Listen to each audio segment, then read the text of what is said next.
Imagine this, you, your trusty vehicle, and the open road leading to epic landscapes, star-filled skies, and the thrill of the adventure. In today's video, I'm gonna take you step by step through my guide to planning a weekend overlanding or car camping getaway. I'm gonna share some of the most important things that you should know before you head out into the backcountry. So buckle up, let's get started. Hi, I'm Will from Adventure to Rome, and on this channel, we make epic adventure films as well as share information and education around vehicle-based exploration. And today, we're talking about how to plan a weekend overlanding getaway, which is very different than a longer-term getaway. So we're gonna cover some very specific things. Number one, how to plan and map the trip. Number two, your vehicle preparation, the things you need to do just to get ready to go out. Number three, packing. And packing includes a lot of different things that you might or might not take with you on the trip. And number four, safety, which is probably the most important thing. So let's jump in. Number one, choosing your destination. Now, in terms of finding inspiration on where to go, planning your route, finding campsites, using Google Earth and different mapping softwares and things like that, I've already made a pretty great video on this subject, and I'll put the link to it up above. So you can click on that and watch that if you need help on just figuring out how to find places and how to map. So that is a great video that you may want to start with. However, in terms of choosing a destination for a weekend overlanding getaway, my advice is to pick some place on Friday that's easy to get to and that makes for a simple night at camp. So there is a certain amount of stress that goes into just getting everything in your vehicle or vehicles, getting the people in those vehicles and getting them out of town. Like, that's stressful. You spend all week at work, your kids maybe are in school. And so it's just like, the more simple you can make your Friday night, the better off you're gonna be on Saturday and Sunday. It's also okay to stay at a reservable campsite or campground. Like, you don't win a medal for just being dispersed camping the whole time.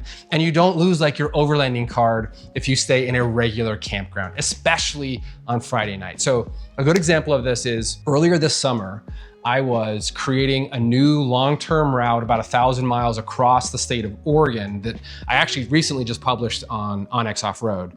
But we were fixing pieces of that route through the Oregon desert, and my best buddy Chris and I left in the evening and drove for quite a while to get to Burns, Oregon. And I used Hit Camp to find a reservable place to camp that night. And it was so nice to just like roll in, pop the tent, and go to sleep. And it made for a great next day where we jumped into the deep, dark wastelands of the Oregon desert and started really working the trail and mapping. And so the easier you can make your Friday night, I think the better off you're gonna be for the rest of the trip. So let's talk about choosing the right kinds of places to explore. Again, this is on that video that I told you about earlier, but I do wanna touch on it here. It's really important that the places that you're exploring are on public land. So public lands have a few different categories. National Forest Service public lands, and they allow dispersed camping as long as there's an established fire ring, which could be, a ring of rocks, or sometimes it's actually, a metal ring that the Forest Service has put in. But basically anywhere that someone has kind of established a camping spot, you can camp in a National Forest Service land area. Same thing with BLM, the Bureau of Land Management. I think that's what it stands for, BLM.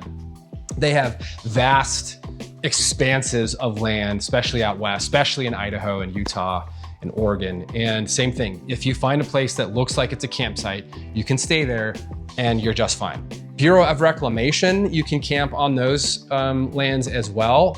That's usually has to do, like in my case, it has to do with the dam. We have a lot of rivers and dams.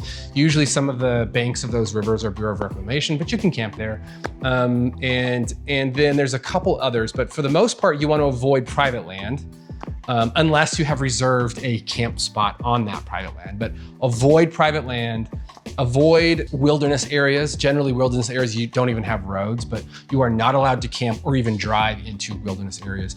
And so just do a little bit of research on where you can and can't camp in terms of public lands, and make sure that the place that you're going is on public lands and that the roads that you're driving on are on public lands, because you can get real frustrated, take it from me, when you are on a public land and you're on a road that hits a locked gate because it goes through a section, even just like a little sliver of private land. And those private landowners either are allowed to lock the gates or they're not allowed to lock the gates, and they do it anyway because what are you gonna do? So just be real careful on that. Okay, next in terms of choosing your location. This isn't really about your location so much, but look at the weather. Like, I made this mistake. I have just had nice weather all week, and on the weekend I've been like, well, I'm sure it's gonna be nice weather, and we get out and it's not nice weather, and it's a real problem. And so check the weather forecast, and there's a couple things that I think you should really look for. So in general, like, avoid severe weather. Like, clearly if it's lightning or if it's like, you know, some kind of big storm, you probably shouldn't go out. But there's a couple things that can kind of ruin your weekend if you're not careful. And the first one is wind. So anything that's really above 10 miles an hour can be pretty annoying to hazardous at camp. So at 10 miles an hour, it's kind of a nice breeze. When it gets up to 20 miles an hour, it feels like a strong wind, and it can blow dust and dirt over everything. It can blow your ground tent away. It can ruin your awning. It can just blow things over. We've had chairs kind of blow off the edge of ledges and things. And so you just be mindful of the wind. So check the wind forecast and where you're going. And you should be able to do a pin drop kind of GPS search for those things. And then rain. So a little bit of rain never hurt anybody. In fact, sometimes it's really nice to have rain when you're out there because it kind of washes everything off and just feels fresh. But when you're out in certain areas, rain turns dirt into mud, and mud is awful. Like, mud is the worst thing to camp in my opinion, because remember that your vehicle is also the thing that you're living out of. You're sleeping and eating and storing things in that rig. So when you get mud on your door handles, that's mud on your hands, and that's mud on everything else. There's not like a sink you can go to just wash your hands easily with soap and water. When you get mud on your rear hatch of your vehicle, your tailgate or something, well, that mud can fall off and get into the stuff that you've packed back there, get onto your food.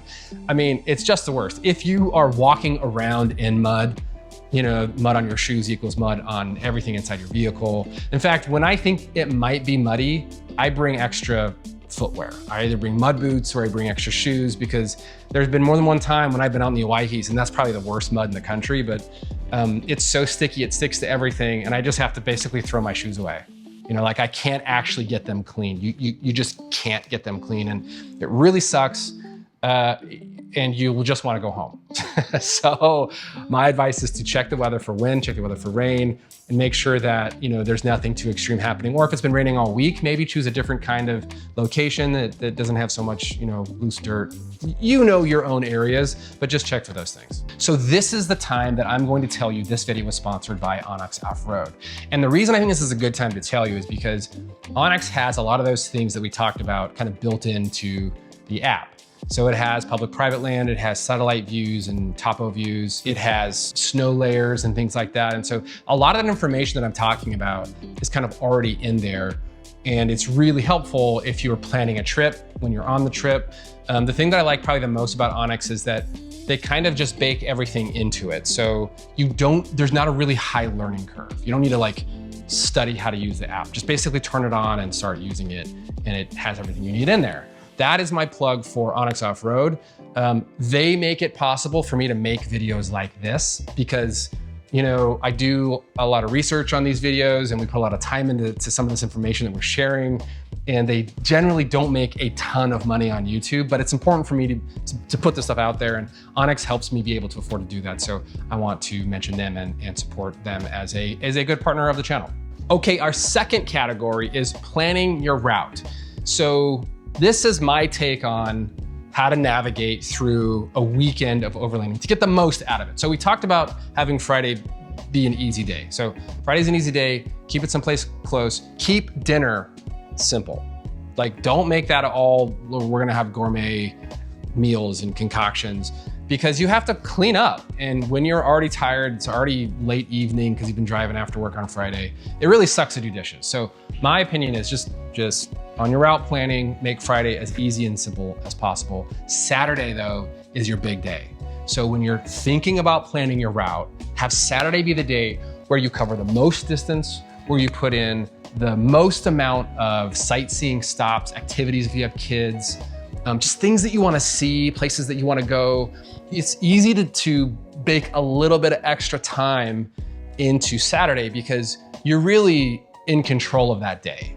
You have all day and all evening to get wherever you need to go. So Saturday is your day. And that's where I would say, that's where you put in maybe some of your more difficult trails, where you put in some of your more spectacular destinations to get to. And I would say, try to get into camp with enough time to really enjoy it. So if you leave at like 9 a.m., which is pretty standard for me, but let's say later, let's say 10:30, 11. You drive for 5 hours. That's a good day of driving. You can cover a lot of distance. You can cover 100 to 150 miles in 5 hours off-road. And then you camp someplace. So you get in at 4 or 5 o'clock in the afternoon. You got a lot of time to set up camp. You got a lot of time to go explore. You got a lot of time to make a fancy dinner, to meet friends if you're meeting friends at that place, and make Saturday night your really special night where you have a lot of campfire time and you really just soak in whatever it is, wherever you are, that just feels good, feels inspiring for you to be out there doing the thing. So think of Saturday as your golden day when you're planning your route. I would say, I talked about 4 or 5 hours of driving. If you kept it to 2, that would be awesome too. It really depends on how you like to overland. For me, I like to cover a lot of distance. We're kind of like the do more, see more family. We just go, go, go, go, go. But some people like to take it really slow. And I've done trips, we've done 25 miles in a day, 25 miles. And it was amazing. Like we'd get to some lake, the kids would go swimming, for lunch, and then we'd drive 10, 15 more miles and find an amazing camp spot on top of a mountain looking at, other mountains, and we just set up and chill. And so anyway, distance is relative to how you want to enjoy your trip, but just make Saturday be your big day. Then on Sunday morning, you want to wake up, you want to take it easy. It's like the afterglow of your Saturday. And if you're like us, you can keep going and keep seeing things on Sunday and really kind of pack it in. But honestly, the more we've overlanded, the less I've wanted to do that. I want to get back home on Sunday because I know I've got work on Monday and the kids have school on Monday. And so it's kind of like Friday, but reverse. So on Sunday, plan to do some stuff, but try to make it short, try to make it short on the trail, a couple hours on the trail to get back to pavement, and then bake in some things that are just really fun for everybody. So some things that we do sometimes on Sunday is that we'll stop for burgers for lunch or for dinner on the way home, or order a pizza, or we'll stop for ice cream for the kids. Or we'll stop in a town and just do a little gift shopping or something like that, just to kind of make it a fun way to get home. But usually we're doing those activities once we've already hit pavement and we stop at a little town on the way home. And so my advice is on Sunday, get to pavement relatively early. So if you can get back home in the mid-afternoon, 3 or 4 o'clock, then you can unpack, you can take showers, you can kind of prep for the week ahead and not be kind of like what I used to call having an adventure hangover. So I would come to work on Monday morning and I had like a scraggly beard because I didn't have time to shave. And like my skin was like kind of wind burnt from being outside. And I had like circles under my eyes. I was tired and everybody was like, "Are you okay? Like, you have the whiskey flu?" And I was like, no, I just have an adventure hangover because we had such an amazing weekend. And that's great, but then you got to spend the week recovering from that. So my advice is to make Sunday a little bit easier and fun, and then get some rest so you can have a good week when you go back to work. Let's talk about your vehicle. So overlanding or car camping or whatever you want to call it is vehicle-based exploration. Let's just say that, like you're using your vehicle to go sightseeing and to go camping. And that can be amazing because you can see a lot more on a weekend than you can if you're hiking or riding a horse.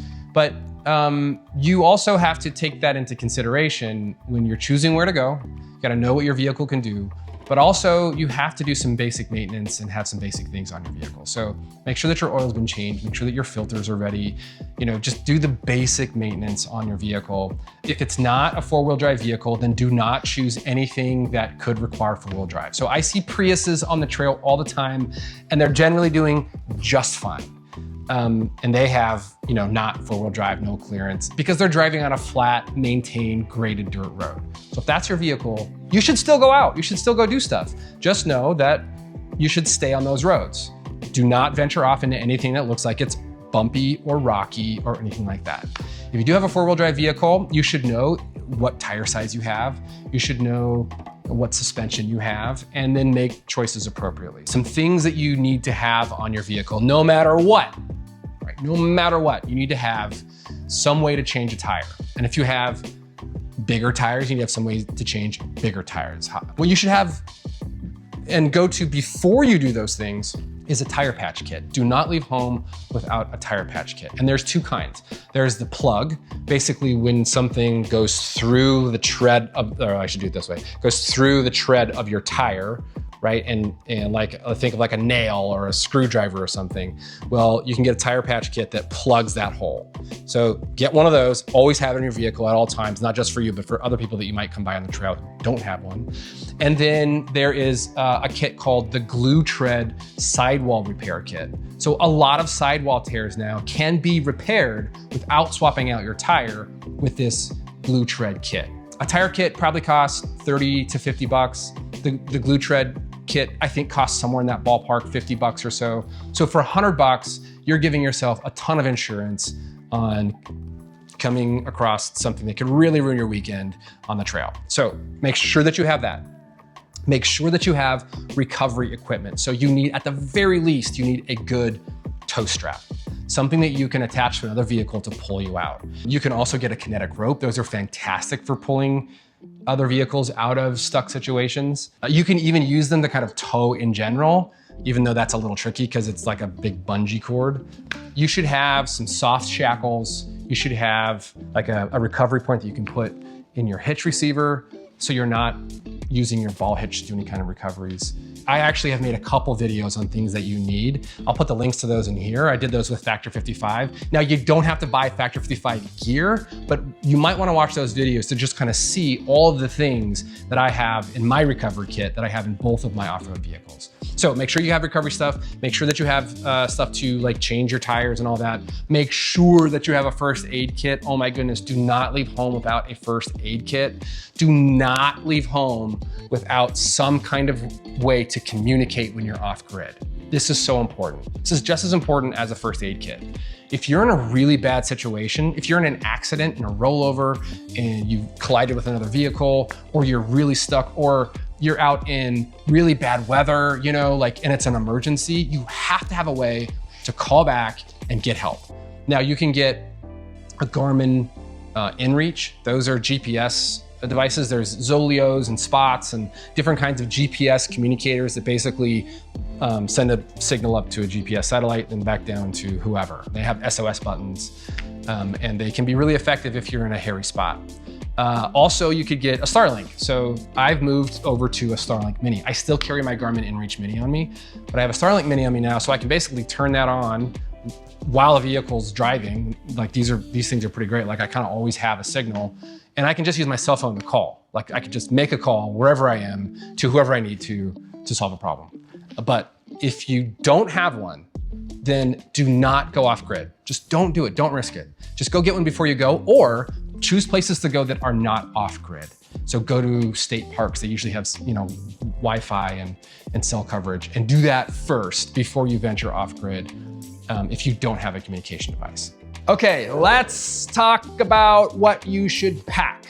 There is so much in this category. I mean, I'm tired just thinking about it, but we're just gonna cover the basics, okay? Like we're not gonna get too in-depth on like, you know, rooftop tents versus ground tents and stoves and things. We're gonna cover those things, but very, very briefly. But in general, for a weekend getaway, here's what I think you should be packing. So the first thing I wanna talk about is clothes. And I get a lot of comments on the clothes I wear.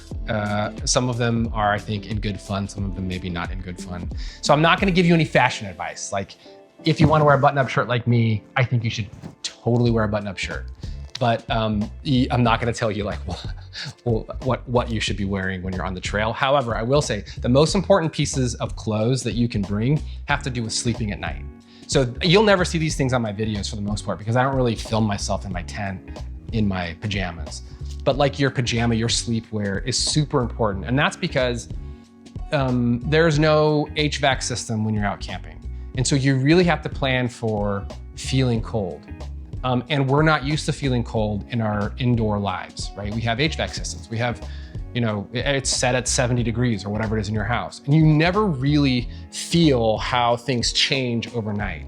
And so I think of 50 degrees as not very cold. But when you're at camp at night, 50 degrees can feel frigidly cold. And so do a couple things. Have some layers that you can wear to bed. Bring a big warm coat up into the tent with you, because chances are you're gonna have to go to the bathroom in the middle of the night. If you're a middle-aged adult, kind of happens to us all. It's really nice to have a warm coat to put on before you go out of the tent and use the bathroom. I have a cinch bag for every person in my family. Let me show you mine. Okay, this is my cinch bag. I got this from REI. Is it REI? No, it's Sea to Summit. I probably ordered it online. Anyway, inside this cinch bag is the things that I often bring up into the tent with me as part of my sleepwear. So everybody in my family has one of these. And inside is the first thing I'm gonna pull out. Well, who knows? I don't even know what's in there. This is like a base layer type. So this I will wear to bed.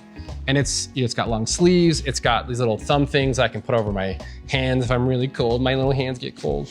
It's got some good kind of down insulation in the front. And that's something that's comfortable enough to wear actually inside my sleeping bag. This is my like warm coat. I think it's a 650 fill puffer jacket. This one's maybe Eddie Bauer or something. I just got at the Eddie Bauer outlet because all my camp stuff gets trashed. But this I'll keep in the tent with me if I need to get up and go out of the tent for some reason. For me, it's go to the bathroom, or like when one of my kids has to go to the bathroom, sometimes I want to be with them. So those are two really great layers.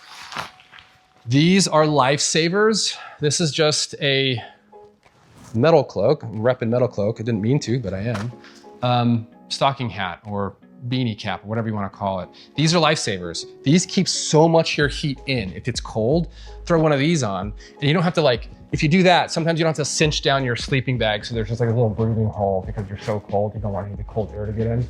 This will save you a lot of comfort in your sleeping bag in your tent. And then this is like for when it's super cold. I don't expect anybody who's watching this video to go out when it's 0 degrees like me, but I'll put this on at night sometimes, and this is what I'll wear to sleep in, because it's just so dang cold.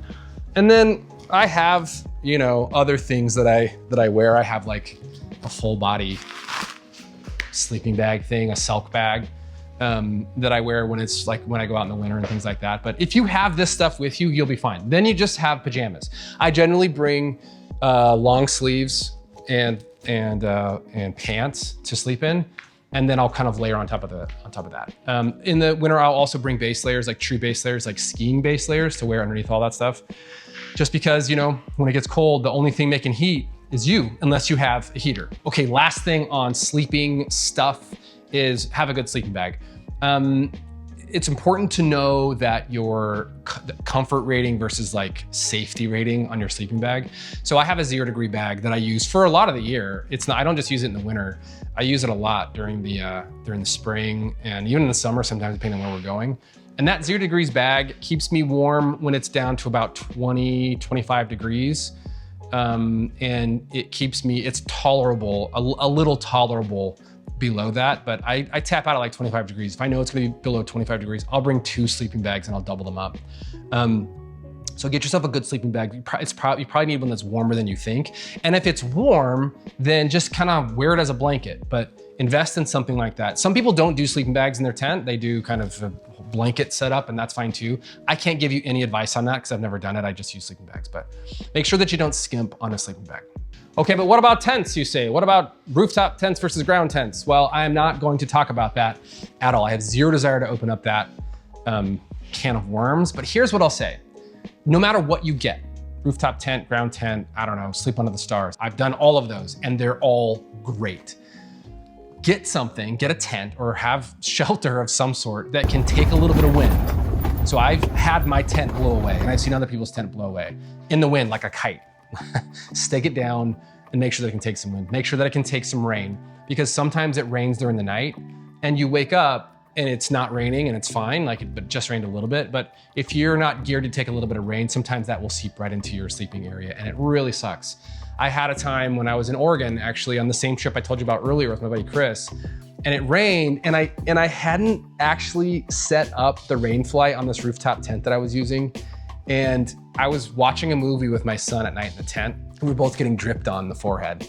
And it's because I hadn't taken the time to install these little grommets to set up the rain fly.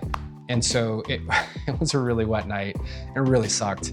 And so make sure that you are planning ahead for a little bit of rain, or a lot of rain, but at least a little bit. Even if you think you're going someplace that's not gonna rain, sometimes it does anyway. So if you're sitting there watching this and you haven't subscribed to the channel yet, I'm gonna ask you to subscribe, and here's why.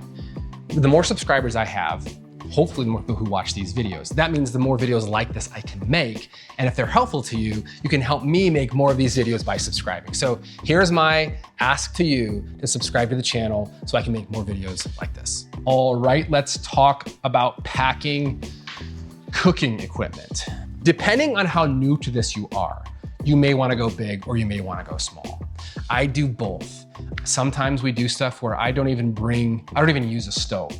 I'll just bring cold food. It's like me and Chris, sometimes we just like go to Albertsons and buy sandwiches, you know, literally, and that's what we eat for the whole trip on a weekend, because it's only a few meals, right? And sometimes when I go out with Kate, we do a whole spread. We'll do this, you know, big concoctions and really fun kind of gourmet cooking outside. And so I think start small, work your way up. But in terms of packing, just have something that can heat water. It can be a jet boil, flash, or you know, whatever cheap equivalent there is out there on those. You can get like those dehydrated meals, those like Mountain House type, there's a bunch of different brands out there. And I've had them before and they actually are quite delicious. So just decide how you wanna do it. I think sometimes simple is better because you can spend more time doing activities at camp, less time cooking, less time cleaning up and doing dishes. But if you're somebody who wants to do a big spread, then make sure that you're bringing an appropriate stove.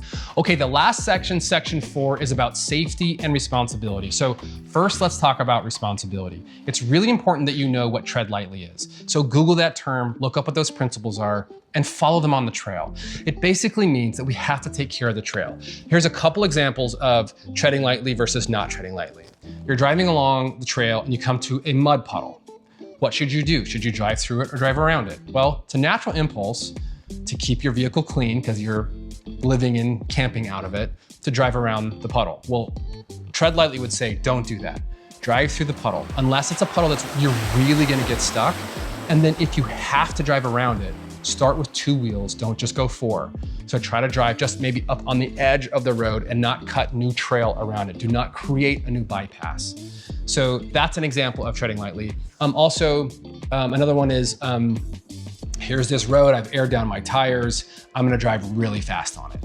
So I've been guilty of this myself. Sometimes I drive really fast on roads. I try to make sure that it's a road that is well maintained with lots of gravel and grading and super flat. However, I shouldn't probably drive so fast, and neither should you. So take care of the trail, try not to just rip it up, you know, wheels spinning, digging holes, you know, with your tires, all those kinds of things. Try to think about taking care of the trail, and that way they don't get closed as much, they're easier to drive for the rest of us, and they'll be there for your kids to drive when they want to follow in their parents' footsteps and become overlanders. Next, let's talk about leave no trace. So leave no trace basically means the place should look the same when you arrived as it did when you left. So, or better, like pick up other people's trash. And I know it kind of feels bad to do that, and a lot of us get like angry that how can these jerks leave all this stuff? But I would suggest just get over it. Just get over it and pick it up. Because if you don't, then maybe no one will. And then maybe it will get closed. So be a steward of the place that you're staying, the place that you're camping, and make sure that you are truly leaving no trace. So look up those principles because I think there's some really good ones to follow before you go out camping. Okay, now let's talk about safety. So first aid. I am not a medical professional in any way. However, I will say it's really important to have a couple things in your first aid kit. So one, I would say a SAM splint. So a SAM splint is like a moldable brace. And one of the most common things that happens is you sprain an ankle or break a wrist or something like that, or kids fall from a tree, or that's pretty common when you're out there in nature. For anyone with kids, make sure you have bug bite stuff. There's lots of bugs out there and they'll get bit, and something that kind of takes the itch off will be really nice. And we add in the disinfectant stuff that doesn't sting. We use that a ton with our kids, but it's actually nice for me too, because I tend to cut myself and scrape myself quite a bit. And then make sure that you have an ace bandage. For goodness sake, have an ace bandage. It goes hand in hand with your SAM splint, but it also can be used on its own for things.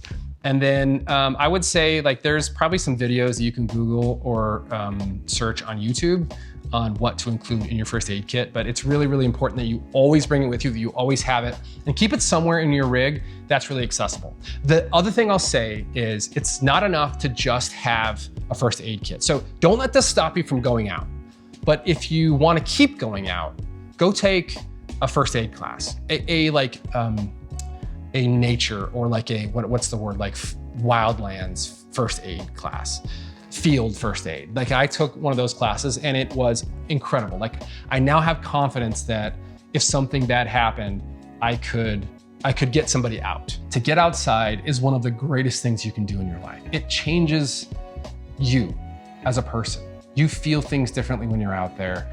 And overlanding and vehicle-based exploration is a great way to do it, because you can see more and you can cover longer distances and find some pretty incredible places to camp with relative comfort. If you thought this video was helpful, then maybe you'll like the next one too. I'm publishing a video that will cover all of the things that we pack on every single trip that we go on overlanding.